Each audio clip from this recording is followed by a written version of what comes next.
I was blessed to grow up in a very interesting time. I grew up in the 60s, a time that is a lot like it is now. We had the civil rights movement, we had the Vietnam War, we had a cultural revolution. Marches and protests were about as common as every day, pretty much like it is today. Families, friends, races, the entire nation was divided against itself, and there were very few people who were bridging the gulf. I was also an anomaly. I was a Black kid living in a Black neighborhood. Some might call it the ghetto. It was really a tight-knit, working-class, poor family enclave. I was the only Black male in my high school for the entire 4 years. And for 2 years of that time, there was only one other African-American person, and that was a woman who transferred in our junior year. Now, neither the people in my high school nor all the people in my neighborhood were totally comfortable with my personal situation. At the end of the day, however, I was left kind of questioning, why am I in this odd circumstance? I often wondered, do I have to choose to be on one side of this line or the other? As a result, I was fluid. I learned to kind of roll with the circumstances and the situations as they arose, but at the core, I actually kind of knew who I was. I was certainly a hippie. I wore the clothes, I sang the songs. I was a good bandmate, lead singer in a popular band that opened for Jefferson Airplane. I was a good and curious student, didn't study much, but somehow got by pretty well. But I was also a Black person living in a white world. I knew I wanted to be engaged somehow to try to resolve some of the issues that were floating around during that time frame. Politics was an option, but not one that I thought about seriously. My question was, how could I actually accomplish something that was meaningful, that would help solve some of the problems that we had in front of us? But before I could get to that, I had to solve one little problem, and that was I was about to get drafted. Every week, I'd call the draft board and find out what number they're on. When they started getting close to my number, I knew I had to do something, and I knew it was time to move on. So I became a joiner. I joined the Marine Corps. I joined the Marine Corps because my father had been a Marine, and like a lot of parents, who talk to you about the music that you listen to, remember the statements, that's not real music. The music I grew up with was real music. Well, when my father talked about the Marine Corps, he talked about the old Corps, the Corps that was hard and rough and turned people into rocks. But I wanted to prove that I could do what he did. So I enlisted for 4 years because I was told and I learned that by enlisting for 4 years, I cut my chances of going to Vietnam after being drafted for 2 years by 50%. And face it, they have the best looking uniforms anyhow, so I wanted to look sharp. But I found that the Marine Corps was one of the most foundational things that took place in my life. I learned there what was truly important. There's something about being faced with life and death decisions, life and death issues, that kind of makes all those other differences seem somewhat trivial. After all, who really cares whether you're Jewish or Catholic or Protestant, Black or white, whatever? Who cares when there's bullets flying and you really have to do something to protect yourself and live? At that point in time, all you really care about is this the person in the foxhole next to you going to watch my back? Are they able to shoot straight? Are they willing to do whatever is necessary to overcome? If I'm hurt, are they going to help me? Because if I'm there in their place and they're hurt, I'm sure going to try to help them. When you have those types of decisions, the issues of race, religion, geography, Republican, Democrat, all of those things, they become as nothing. They don't mean anything because they're not on the hierarchy of priorities at that time. I also learned one of the most foundational things in my life, a very short slogan: improvise, adapt, and overcome. Because in the Marine Corps, we knew that you could have the world's best plan, but once the bullets and the bombs started falling, those plans went out the door and you had to improvise. You had to adapt to the changed circumstances, and you had to overcome the adversity. I added that to the other great saying that I learned in my life. I learned from my father: you can't go wrong by doing right. Very simple thing.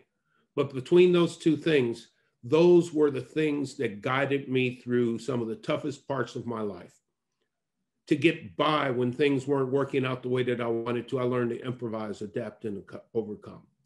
When I had a choice to make, should I do what I want to do? Should I do what I should do? Should I do what needs to be done? You can't go wrong by doing right. And one of the things that I learned is that when you are in the service of others, and when you are dedicating your life to someone else for some short period of time, that is what is meant by living. So one of the things the biggest professional honor I ever had was to be mayor of Kansas City. I learned during that time that the ability of government to solve chronic problems with sustainable solutions is really limited. Government is really meant to deliver services, to protect, to make sure the streets work, the water flows, the trees are trimmed, taxes are collected, pick up the trash, shovel the snow.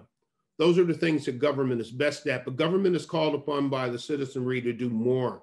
Government is often looked at as a place to solve social problems. Social problems are much more emotional, much more individual, based in religion often. Government is not well suited to do that. However, there are people who can work directly with individuals, directly with causes, be on the ground, engage with others in some way, in some direct way, and have a direct impact on the lives of the people that you're engaged with. Now, people often ask me, what was the most significant accomplishment during my time as mayor? During my time, the thing I thought was most significant was our focus on education. And we focused on education because it is foundational to the things that will help bring hope and opportunity and change to an individual's life. So where to start? How about at the beginning? Right now, it seems that we always attack problems when they arise and at the end. What we really should be doing is attacking them at the beginning so they never arise in the first place. We should be dedicating more money, more resources, more time, more talent, more effort to the ages of 0 to 5 in our children. Why? Because 85% of their brains are formed by the time that they're 3. At the age of 3, children born in poverty have a 30 million word gap between their counterparts born in more middle class or affluent circumstances. 30 million words. Kids born in poverty with that 30 million word gap often enter kindergarten at the age of 5, 2 years behind. How can you be 2 years behind anybody at the age of 5? So what do we do about that? How do we help? What are the services we can bring to people that will help change their lives? How about quality childcare? That will help parents. Certainly now quality childcare would be helpful, wouldn't it? We engage in a systems thinking approach because quality childcare not only helps the parents, it helps the economy, because then a group that is largely overlooked in this type of a circumstance, women are the ones who are often stuck with the issue of, if somebody has to stay home to take care of the children, who's it going to be? It's usually the woman, not the man. If somebody has to sacrifice a career for family, it's usually the woman, not the man. But with quality childcare, a woman can pursue her dreams, pursue her career, get out in the workforce and do the things that are important to her, just like any man.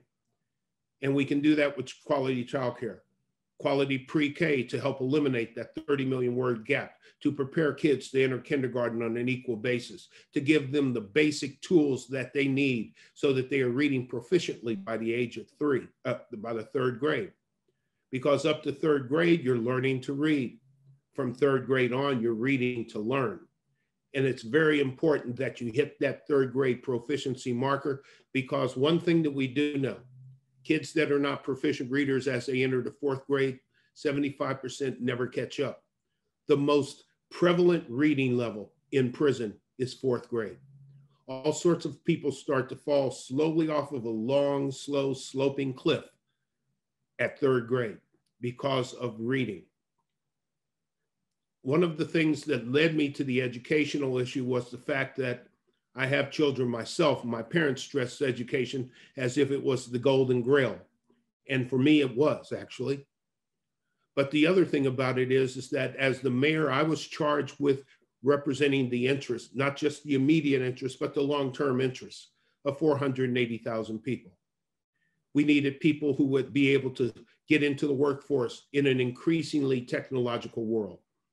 And as I looked around and saw what was going on, it became increasingly clear to me that that simply wasn't happening. And I also looked around and found that there were whole segments of our population, poor, brown, Black, women, that were being left out of the economic engines of this country. So we had to start looking at working long-term, finding a sustainable solution to a chronic problem.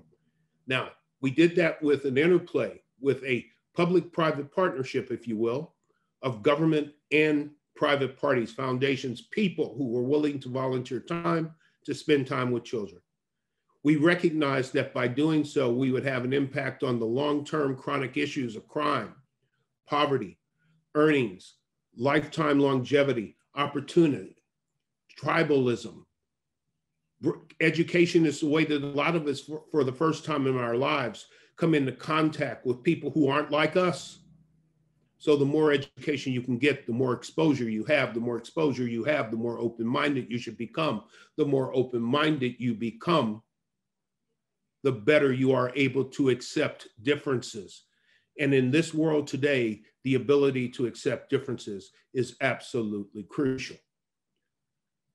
It was only when I truly learned the value of serving others that I was able to refine self. Now, I like me. I don't think I'm an evil person. I'm not a perfect person by any stretch, but I like me.